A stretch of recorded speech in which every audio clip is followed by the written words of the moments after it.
Hello guys and welcome back to Reading Club. So today I'm going to read you Daisy and the Trouble with Sports Day, Chapter 19 and Chapter 20. Chapter 19. The trouble with going to the loo during lessons is usually you can't go and get your school bag to take to the loo with you. But this morning, no one could stop me because my whole classroom was empty because everyone was out on the field, including Mrs. Peters. Once I had sat down on the loo with my school bag on my lap, I started to feel much better. By the time I had done what I needed to do, put my school bag back on its hook and run back onto the field, I was absolutely sure I could still win my race, even if Lottie and Dottie could do eggy keepy-uppies. When I got back and sat down on the field, I didn't have any idea at all which house was winning. According to Melanie Simpson, Liberty Pierce, Linguini, had won the sack race. Someone from class 4B, no idea, had won the long distance for girls. David Alexander Fettuccini had won the long distance for boys. Nahishta Bagwat Tagliatelle had come first in the obstacle race, and a boy from 4C, doesn't matter, had been disqualified in the foam javelin. Bernardi Lane reckoned Fettuccini might be in the lead to win the House Cup, and Danielle McIntyre thought it might be Penne, but I wasn't really listening. All I could think about was winning my race for Gabby. Even when Tagliatelle came first, second, and third in the multi-skills, all I could think about was running my race for Gabby. When the time came for me to actually run my race, I think I'd gone into a rather strange zone. In fact, Mrs. Peters had to tap me on my head with a spoon to get me to walk to the start line. When I saw Lottie and Dottie lining up too, my head started to beat really fast. When I put my egg on my spoon and held it out in front of me, my legs started to rev really fast too. On your marks, said Mrs. Peters. Get set, said Mrs. Peters. Go!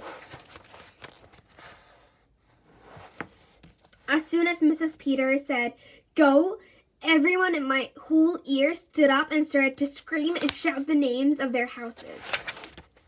Penne! Penne! Tagliatelle! Tagliatelle! They probably shouted Fettuccini and Linguini too, but to be honest, I didn't hear anything after that because I was too busy running. And running and running and running. The trouble with running and running and running is it makes your heart and your eyeballs really shake. When I looked to my left, I could see Lottie and Dottie right alongside me. When I looked to my right, I couldn't see anyone at all. My turbo powers were working. My turbo powers were working. When I looked in front of me, my egg was still on my spoon. My egg was staying on. My egg was staying on. Drop your eggs, I thought, hoping that Lottie and Dottie would have an accident with their spoons. But when I looked to my left, I saw they were still level. Come undone, I thought, hoping that Lottie and Dottie would have an accident with their laces. But when I looked to my left, I saw that we were level still. I was winning. Or at least I was level. Win it for Gabby, I thought, using all of my new sports chewing gum super turbo powers to keep my trainers going. Don't look left, just look forward. Don't look left, just look forward, I gasped as I saw the finish line approaching. Stay on, egg, I panted, stretching my egg and spoon out as far as I could reach.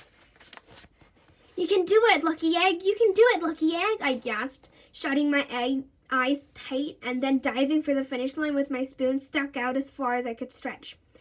As I crossed the line, my ears braced with the sound of children and parents cheering.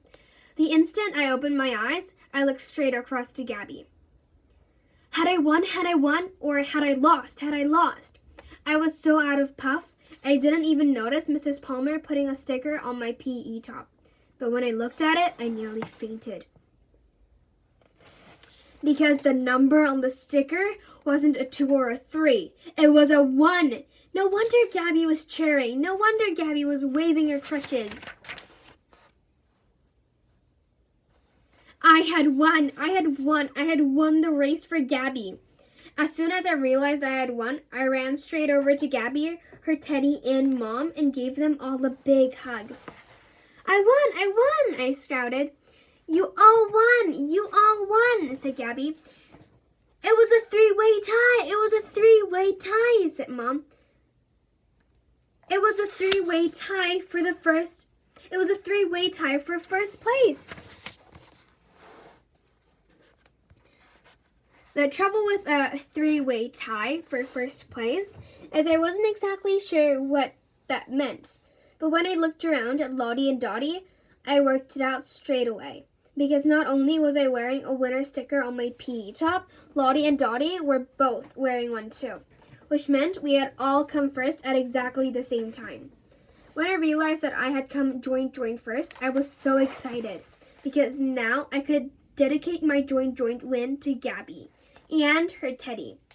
I couldn't believe I'd done it. After all the training and chewing I'd done, it was so amazing. It was so brilliant. It was so fab. If only Lottie and Dottie hadn't had a gym instructor dad.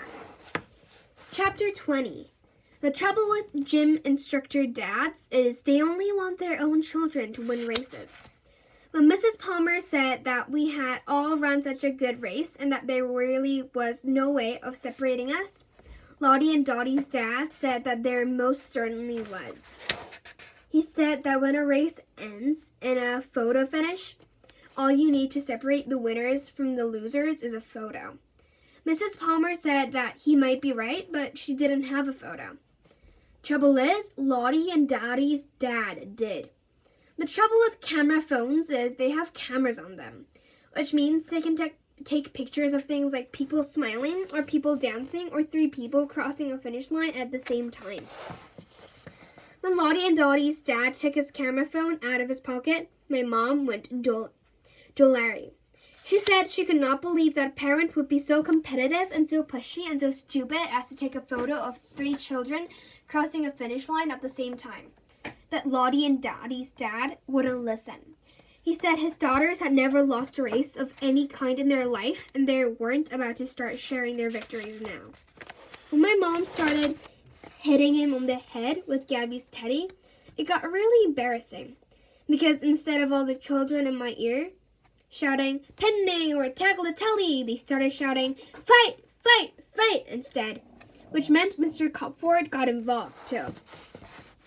The trouble with Mr. Copford getting involved is once he'd made my mom give him Gabby's teddy, he asked to see the photo on Lottie and Dottie's dad's phone. The trouble with the photo on Lottie and Dottie's dad's phone is it definitely proved that we had all crossed the line at identically the same time.